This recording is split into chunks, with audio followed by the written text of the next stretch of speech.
Polar bears, panda bears, grizzly bears, brown bears, Paddington bears. So many species of bears. But bear with me with the puns. Why are we the only human species? Many animals usually don't come in just one flavor. But Homo sapiens, or Homo sapiens sapiens if you're into the sexy trinomial genus species subspecies nomenclature, are rather alone. With all our ingenuity and opposable thumbs, shouldn't humans be a bit more diverse than our house cats? Well, this is called the plurium interrogationum fallacy. Quite the engaging fallacy, but not a great tool at answering a question. Instead, let's go back in history. No, past the Renaissance. Yes, way past the Middle Ages. No, I'm talking way back. Hold on, that's too early. Yes, somewhere there. Yes, let's start here, the Paleolithic period. That's generally a good place to start. Hominid species started making stone tools around this time. See, it's in the name. Now sure, we like tools and this is significant for our human development, but nothing much happens in these early days, except for updating this stone tech from mode 1 to mode 2 and starting to band together as tribes for the next couple of million years. So let's jump to the end of the Lower Paleolithic age. This is also probably when early hominins mastered fire and started the transition towards true civilizations. But this period is more important looking at our question because this is when truly anatomically humans started migrating out of the African savanna. Leading up to this point, our early ancestors were mostly vegetarian. There is no evidence suggesting that they were systematically preying on animals before they moved out of the forest to the dry, flat savannas. This change in the Paleolithic period, as their stone tools would attest, proves that hominins were becoming increasingly carnivorous. But as you might have worked out, more meat requires an even greater amount of plants to sustain their prey. These times are marked by species such as Homo habilis, who use simple stone tools for hunting small prey. So overall, there's less food to go around, and this increasing competition for a finite amount of meat could have driven many competing hominin species to go extinct. But this surely does not explain why we have only one species today. In fact, until quite recently, we shared the planet with other human species. In the Middle Paleolithic period, things started to slowly pick up. As I mentioned, the anatomically modern humans we now identify started to really show up during this period. Anatomically, modern humans can be generally categorized by the lighter build of their skeletons compared to the earlier humans. But what is most significant is the radical enlargement of our big squishy brains, or in this case Homo erectus' brain, to an average size of approximately 1100 cubic centimeters, which was a great jump from Homo habilis' 610 cubic centimeters. These times also started showing up with hominids with early behavioral modernity in terms of what we recognize as modern human social behaviors. These are traits such as figurative art, burial, fishing, use of pigments and jewelry, and the emergence of composite tools. The point why this difference between anatomically modern humans has relevance in this discussion is because features of anatomical modernity could be found in evidence spanning much longer than that is available for behavioral modernity. And this is important to answering what we consider to be human. For example, consider the Australopithecine fossil Lucy, who was named after the famous Beatles song. Lucy is dated to have lived somewhere around 3.2 million years ago, and her pelvic and knee bones clearly prove that she walked erect just like we do. But her brain size was the size of a modern chimp, around 500 cubic centimeters, and she didn't exactly behave like a modern human. And that's why we have to wait until the end of the Paleolithic ages to see the full brain development this bipedalism wrote about in the hominins. Now, the Paleolithic ages brings us to two competing but related theories to the origins of modern humans, the Homo sapien. That's right, two theories. You have been deceived. Kind of. Now, first is the more famous and favored out of the two, which came up in my oldest language video. Do go check it out. I'm quite shameless. This is the out of Africa model, or more accurately, the recent Africa origin model. This model asserts that modern humans evolved relatively recently in Africa and then migrated into Eurasia and replaced or assimilated all previous populations which had descended from Homo erectus. So let me try to be very careful here. This theory proposes that after Homo erectus migrated out of Africa some 270,000 years ago, the different populations became reproductively isolated, evolving independently and in some cases like Neanderthal into separate species. The competing multi-regional continuity model has a slightly different proposition, that after Homo erectus left Africa and dispersed into the other portions of the old world, regional populations slowly evolved into the modern humans. See, this is an important but a subtle difference. The multi-regional theory argues that all diversified humans we see today moved out of Africa much earlier than what the out of Africa theory suggests, probably some 2 million years ago. And the regional variations we see today among humans is due to the natural evolutionary pressures of those geographical regions. Now, this multi-regional theory has gained more support since it was first proposed in the 1980s, and we do not know where the consensus will end up as more evidence accumulates in the future. But one thing is for sure, Homo sapiens were not alone. We'll get back to the speciation in a bit and look at what we do know. Around say 50,000 years ago, we know that at least 3 other hominin species were around. The Neanderthals in Europe and Western Asia, the Denisovan in Asia, and the so-called hobbits from Indonesian islands of Flores. So why 50,000 years ago? Glad you asked. This is because we see our own species, Homo sapiens, to have developed behavioral modernity around that period, although anatomically being modern for a much longer period. Homo floresiensis, or hobbits born, were discovered in 2003. This hominin is incredibly small, reaching a height of only 1.1 meters. And its brain size is even smaller than that of Homo habilis, around 380 cubic centimeters.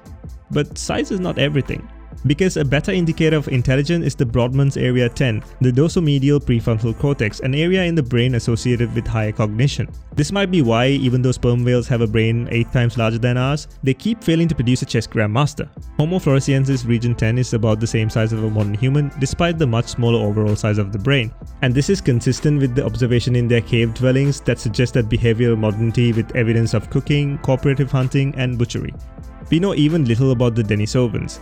Their discovery was made back in 2010, and how that discovery was made what makes the Denisovans very unique. Unlike the traditional archaeological discoveries, they were discovered in a genetics lab in Max Planck Institute for Evolutionary Anthropology in Leipzig, Germany. The scientists sequenced the mitochondrial DNA using a finger bone fragment of a juvenile female found in the remote Denisova cave in the Altai Mountains in Siberia. Paleoanthropologists are still reluctant to give a scientific name to them because we still need to identify more fossil samples before we jump the gun. Some might want to also add Homo naledi to this bunch, but like the Denisovans, we know little about them. Their behavioral modernity is also not very well understood because naledi was discovered in 2015 in South Africa. But we are beginning to understand more and more about these hominins due to more fossil samples being discovered since their initial discovery. But the most important reason why we don't include Homo naledi in this list is because their samples are way older than the 50,000 year mark we discussed, going back at least 235,000 years ago. At this point, however, we do know quite a bit about our cousin Neanderthals because we have known about their existence pretty much since the 19th century. And they might give us the best clues as to why we are alone today. The archaeological evidence strongly suggests that Neanderthals somehow lost to the modern humans. And some newer evidence suggests that we also started interbreeding with them, which to put in another way is that they never really went extinct. But if it was a race, we can't exactly say that Neanderthal genes won the race. And that cousin comparison is certainly not apt anymore. But this does solidify the multi-regional theory that different human species did not live in isolation as the out of Africa theory suggests. Anyway, Neanderthals evolved long before us and lived in Europe well before we arrived. By the time we got to Europe, just over 40,000 years ago, Neanderthals had been successfully living there for over 200,000 years, being more adapted to the colder European climates than we clearly are. Neanderthals were formidable hunters with sophisticated tools, but they too might have struggled with an enemy we have in common today: climate change. As Europe experienced colder climates, they seem to have vanquished with it. But as I noted, the cold itself was not the problem. They were adapted to it and they wore warm clothes to fight the chill. More likely, it was the rapid changes in the landscape that they appear to have struggled with. The Neanderthal hunting strategies and style were specialized to hunt larger game in woodland environments, unlike the Homo sapiens who had a wider and more generalized range of hunting capabilities. As Europe started to look more like a cold African savanna, Homo sapiens found right at home because humans were adept of hunting smaller mammals like rabbits and hares and preferred the open conditions. But the natives found their forests which had sustained them thus far to rescind and fade away. The Neanderthals might have struggled to innovate new tools and techniques that could bring down these new abundant smaller species. Also, Jean-Jacques Hublin from the Max Planck Institute points out to some interesting evidence that although Neanderthals were highly capable and efficient at their specialty, Homo sapiens might have had an intrinsic quality to adapt quickly. But more importantly, we might have had an upper hand with climate change due to something very unsuspecting. By 40,000 years ago, humans in Europe were making things any of us would recognize as art. This is a very important piece of art. It is the Lower-Mensk. Now, if you thought that this was made during the dawn of our civilizations, well, guess again. Thanks to carbon dating, we know that this piece of art is around 35,000 to 40,000 years old. And this is very significant because although Neanderthals and other human species might have been highly organized and evolved, they don't seem to have organized their social units to convey abstract ideas such as this lineman figure.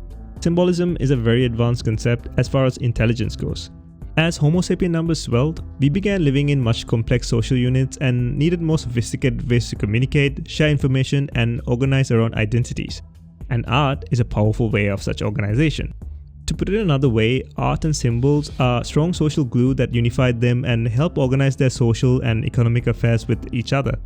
The Lion Man sculpture is so complex for that time that researchers estimate some 400 hours put in by a specialist, and that points to the importance of that figure in the tribe and the level of commitment as a tribe to sustain the craftsmen in a period of time where glaciers were creeping in and food sources were dwindling. We can also find many other examples such as this griffin vulture bone flute from the same period. In contrast, Neanderthals seem to have had limited need for such display. To be fair, there are evidence of Neanderthal jewelry, but not such an extensive organization in symbolic information sharing. Neanderthals had comparable brain sizes to humans, so why we are so artful and they were not is the next question we need to answer to solve this puzzle. One proposition is that for the first 100,000 years since Homo erectus left Africa, all species acted in a similar way until some stresses seem to have changed the Homo sapiens genetic makeup. And there's evidence to suggest that. There are dozens of changes in our genetic makeup that we do not find in the Neanderthal or the Denisovans, several involving brain development. Humans have a curiously long brain development stage which has a lot of interesting implications. We have come up with elaborate social structures to care for our young who are very dependent on their parents. This extended period of brain plasticity also gives our species an abnormally long period of learning and adapting to our environments, which results in higher level of cognitive abilities. This also results in a need for these hunter-gatherer societies to bring way more calories than they would otherwise need, always leave in excess and always improving.